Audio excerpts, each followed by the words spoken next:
मुक्ताबाईचं चरित्र आहे. माता कालीचा आशीर्वाद घेऊन आपण त्याला सुरुवात करत आहोत. या ठिकाणी चरित्र हे 4 टप्प्यांमध्ये आपण पाहणार आहोत. पहिला टप्पा म्हणजे त्यांच्या पूर्वजांची थोडीशी माहिती, आदी पुरुष कोण आहे. त्यानंतर थोडंसं बालचरित्र पाहणार आहोत. त्यानंतर त्यांनी केलेली काही तीर्थावळी असतील किंवा जे काही चमत्कार असतील त्यांच्या आयुष्यातलं ते पाहणार आहोत. आणि सगळ्यात शेवटी आपण समाधी प्रकरण पाहणार आहोत.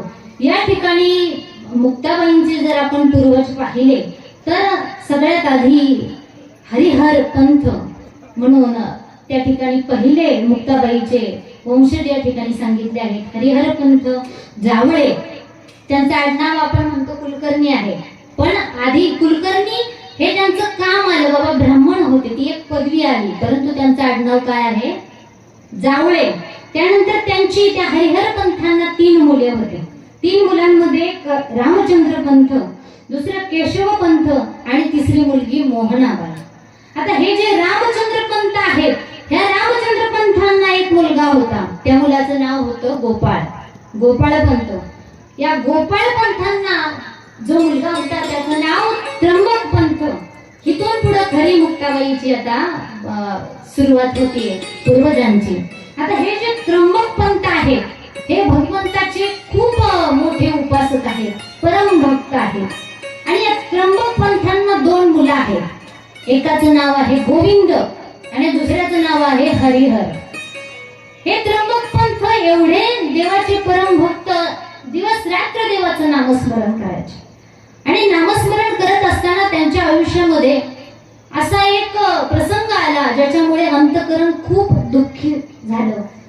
त्यांचा जो मुलगा आहे हरिहर, हा हरिहर युद्धामध्ये मारला गेला मुलगा की ह्यांना थोडस वैराग्य निर्माण झालं.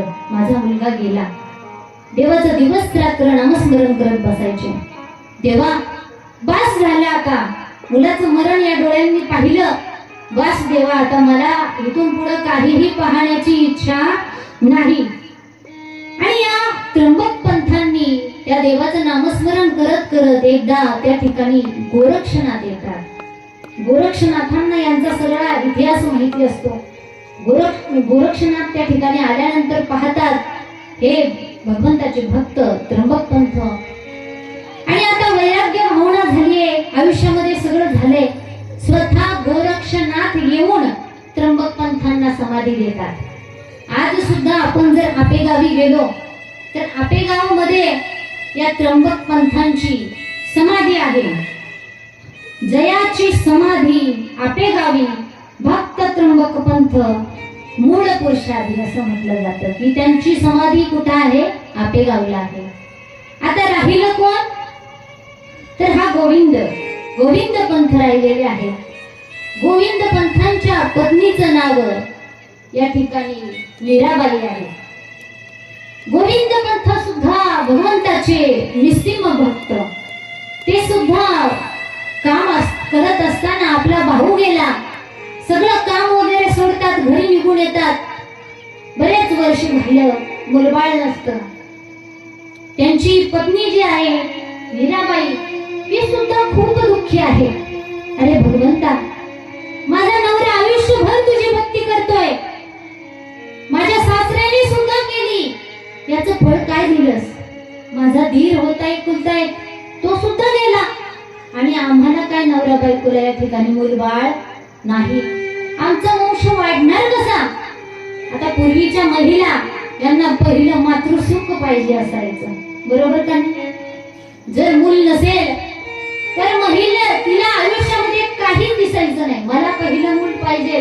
नवस करायची, देवापाशी जायची, अनेक देव फिरून येईल, डॉक्टरांकडे जाईल, वैद्याला जाऊन भेटेल, परंतु मूल मला पाहिजे.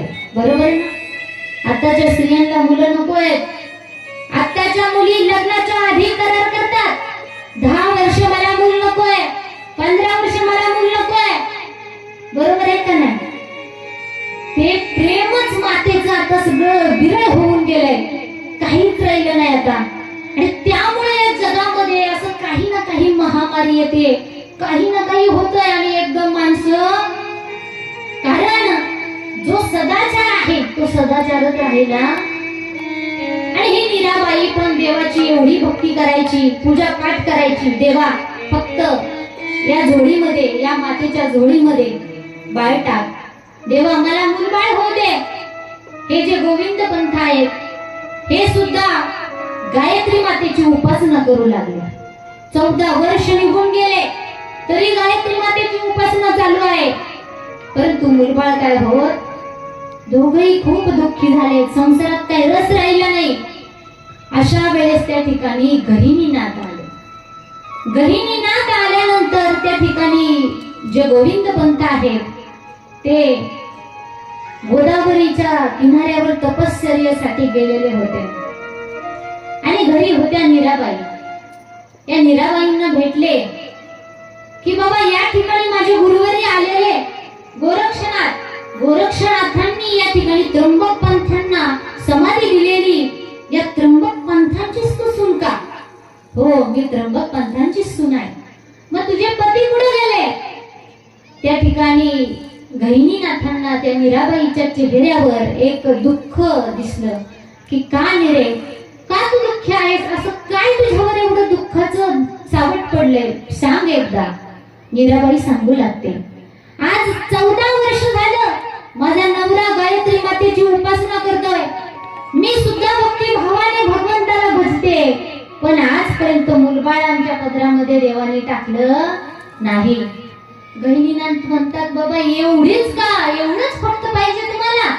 चालेल, तुमच्या सगळ्या पिढीचं खूप पुण्य आहे. या पुण्याच्या बळावर या ठिकाणी कमंडलू मध्ये ते गहिनीनाथ हात टाकतात. त्या कमंडलू मधून एक भस्म बाहेर काढतात आणि तो भस्म मीराबाईच्या हातात देतात.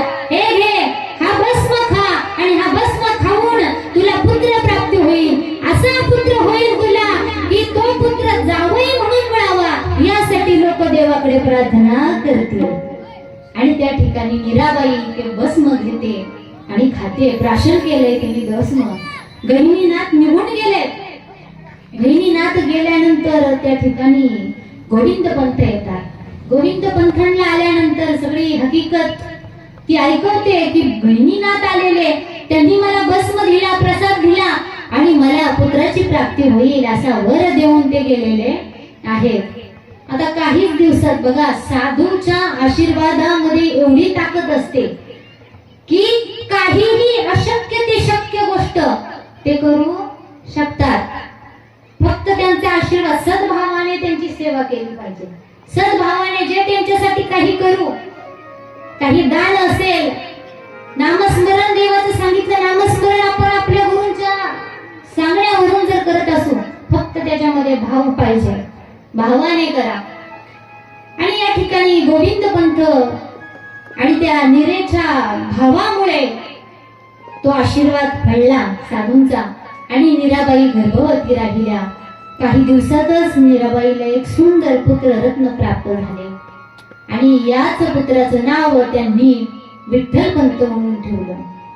हेच ते विठ्ठल पंत ज्यांच्या उदरामध्ये 4 देवांनी जन्म घेतला. हे विठ्ठल पंत वयाच्या 12 वर्षापर्यंत पैठणला त्यांची सगळे जे कला आहे, जी विद्या आहे, हे पैठणला 12 वर्ष शिकले. 12 वर्षानंतर त्यांच्या आयुष्यातला दुसरा टप्पा म्हणजे तीर्थयात्रा चालू झाली. तीर्थयात्रा करत करत सगळ्या भारतभर भ्रमण केले विठ्ठल पंतांनी आणि भ्रमण करत करत आता ते त्र्यंबकेश्वरला आले. त्र्यंबकेश्वरला आले विठ्ठल पंत. त्र्यंबकेश्वराच्या त्या ठिकाणी पिंडीवरती डोकं ठेवलंय. त्र्यंबकेश्वराच्या चरणावर डोकं ठेवलं आणि डोकं ठेवल्यानंतर साक्षात त्र्यंबकेश्वर भगवान प्रकट झाले आणि विठ्ठल पंतांना बोलू लागले, अरे विठ्ठला, काय तुझा भाव आहे? तुझा भाव पाहून मला एक इच्छा व्यक्त झाली, सांगू का? इच्छा तुझ्या पुढे व्यक्त करू का? विठ्ठल पंत म्हणले, हा बोला तर तुम्ही.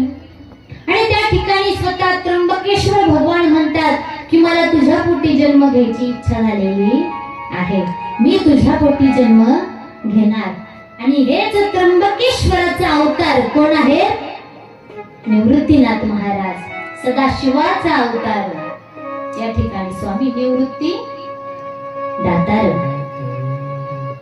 आता पुढे चालत चालत त्र्यंबकेश्वर वरून आळंदी मध्ये आले. सिद्धेश्वराचं दर्शन घेतलंय आणि सिद्धेश्वराचं दर्शन घेतल्यानंतर त्या ठिकाणी आज विसावा सिद्धेश्वरापाशीच आहे. आज झोपले, दिवसभर दमून आलेले लगेच झोप लागले आणि झोपेमध्ये त्या भगवंताने एक दृष्टांत दिला. भगवंताने सांगितलं की बाबा या ठिकाणी अशी अशी मुलगी आहे, या मुलीला तू वर. त्या ठिकाणी जी रुक्मिणी आई साहेब आहेत त्यांचं नाव पूर्वीचं मीनाक्षी होतं. मग या मीनाक्षीच्या वडिलांना सुद्धा त्या ठिकाणी देवाने दृष्टांत दिला आहे की तुमची मुलगी हे जे मंदिरामध्ये आलेले आहेत ना ब्राह्मण पुत्र आहे त्यांचं नाव विठ्ठलपंत आहे. या विठ्ठलपंतांना तुम्ही देऊन टाका. आणि सकाळचं उठल्यानंतर मग ते सिद्धोपंत पळत पळत गेले आणि विठ्ठलपंताच्या पायावर आपले डोकं ठेवलंय. मला त्या भगवंताने आदेश दिलाय माझी मुलगी स्वीकारा. दोघांचं थाटामाठात लग्न लावण्यात येतं. पुढं आळंदीमध्ये सिद्धेश्वराच्या दरबारामध्ये त्यांचं लग्न झालंय. सुखी संसार सुरू झालाय. दोघांनी सासू सासऱ्यांबरोबर तीर्थयात्रा सुद्धा केल्या, पंढरीच्या वारी सुद्धा केल्या. आणि हे सगळं झाल्यानंतर आता बरेच वर्ष झालं यांच्या सुद्धा पोटी पुत्ररत्न नाही. रुक्मिणी माता सुद्धा खूप दुःखी झाल्या की बाबा एवढे वर्ष झालं पुत्रप्राप्ती नाही. विठ्ठलपंतांचं मन नाराज झालं, वैराग्य निर्माण झालं त्यांना सुद्धा. आणि मग रोज रुक्मिणी आई साहेबांना बोलू लागले की रुक्मिणी अगं मला ना थोडस गंगेला जाऊन स्नान करायची इच्छा झाली. रुक्मिणी मला ना उत्तरेला यात्रेला जायची इच्छा झाली. रोज रुक्मिणी आई साहेब अशाच बोललेल्या असंच जाऊन द्यायचं, लक्ष देत नव्हत्या. रोज बोलायच्या अगं रुक्मिणी मला गंगेला स्नान करायचंय. एक दिवस रागा रागात रुक्मिणी आई साहेब बोलून गेल्या जा मग निघून म्हटलं. आता विठ्ठलपंताला तेवढंच पाहिजे होतं. संसार सोडला, संन्यास घेतला, काशीमध्ये जाऊन राहू